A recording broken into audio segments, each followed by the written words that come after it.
OCC spider jail. কি করবো দেখো, আমি হালকা একটু নিচ্ছি। হ্যাঁ, এই নিলাম। নেওয়ার পরে এইটাকে আমি 2 হাতে এই একটু মালসিফাই করে নিলাম। এই যে দেখো হালকা হালকা বেবি হেয়ারগুলো রয়েছে, এই হালকা করে ওপরে ওপরে দিয়ে দিলাম। স্প্রেও দিইনি কিন্তু আমি সামনেটায় এখনো, তাই তো দিয়ে নেব।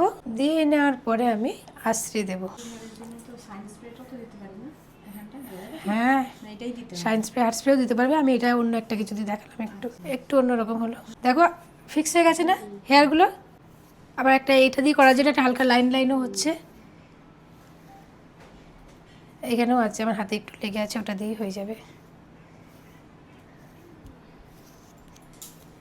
এটা একটা ন্যাচারালের মধ্যে কোনো ক্রিম্পিং ছাড়া একটা ওয়েবি হেয়ার হলো, তাই তো। এবার একটুখানি, ওর মুখটা লম্বা বলে আমি বেশি ভলিউম দিইনি। তোমরা যদি গলবে আরও ব্যাক কামিং করে আরও উঁচু করতে পারবে, কারণ সেটাও তোমরা জানো, আগের দিন শিখেছো। সামনে সে ফোলানোটা ওই একই প্রসেস।